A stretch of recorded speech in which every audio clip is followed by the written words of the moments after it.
অনেকের তখন হয়তো ভরসা বিশ্বাস হয়নি। দিনের শেষে কিন্তু সময় প্রমাণ করে দিচ্ছে মমতা ব্যানার্জি ওয়াকাপের পক্ষে না ছিল, না আছে, না আগামী দিনে থাকবে।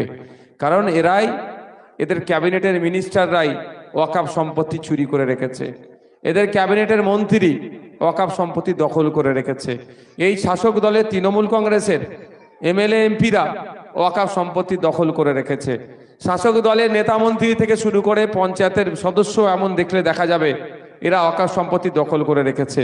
এরা আবার ওয়াকাফ সম্পত্তি বাঁচানোর জন্য বিজেপি নিয়ে আসা আইনের বিরোধিতা করবে, আপনার আমার এটা বিশ্বাস করাই হচ্ছে বৃথা। তারপরেও আমাদেরকে গণতান্ত্রিক প্রক্রিয়ায় আইনি লড়াই আমাদেরকে লড়ে যেতে হবে। গতকালকে আমরা কনস্টিটিউশন প্রোটেকশন ফোরামের পক্ষ থেকে কলকাতায় ওয়াকাফ বোর্ডের অফিসে গিয়ে আমরা ডেপুটেশন দিয়েছি। এই উমিদ পোর্টালে আপলোডের ক্ষেত্রে মমতা ব্যানার্জি দ্বিচারিতার বিরুদ্ধে বলেছি। কারণ মমতা ব্যানার্জি কি বলেছিলেন যে তিনি এই পশ্চিমবাংলায় ওয়াকাফ আইনকে লাগু হতে দেবে না, বাস্তবায়ন হতে দেবে না। ফলে অনেক মতোয়াল্লিরা মমতা ব্যানার্জির কথাই ভরসা করে ঘুমাচ্ছিল, আপলোড করতে হবে না। কিন্তু এই উমিদ পোর্টাল আজ থেকে 5.5 মাস আগে লঞ্চ হয়েছে, আপলোডের নির্দেশিকা এসেছে। এখন হঠাৎ করে 1 সপ্তাহ 10 দিন আগে মমতা ব্যানার্জি কি বলছেন, নির্দেশিকা দিচ্ছে উমিদ পোর্টালে সব আপলোড করে দাও। এটা কিভাবে সম্ভব ভাই? এটা কিভাবে সম্ভব হয়ে উঠবে? কারণ যা যা ডকুমেন্টস চেয়েছে শুনলাম 46 ধরনের ডকুমেন্টস লাগছে।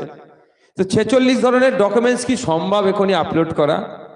জমির চৌহদি কি আছে, চারপাশে জমির কারা আছে সেটা বলাটা সম্ভব, কিন্তু এক্স্যাক্ট ওই দলিলে কি নাম আছে, কার নামে আছে সেটা বলাও সম্ভব নয়, খুঁজে বার করতে হবে।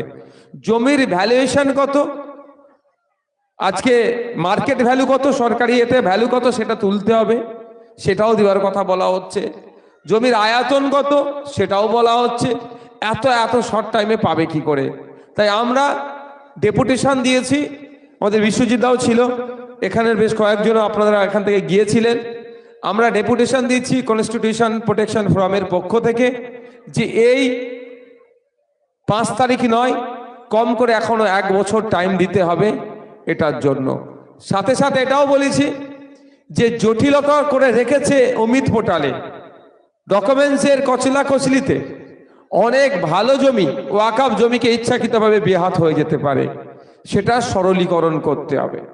আমরা তাই এখানেও দাঁড়িয়ে বলবো, আজকে আমাদের যে আলোচনা সবাই ওয়াকাফ সংশোধনী আইন 2025 কেন বাতিল করতে বলেছি, আপনারা ইতিপূর্বে আমি অনেকেই বিষয়ে বক্তব্য দিয়েছি, আপনাদের আমি 2 থেকে 3টে পয়েন্ট বলবো।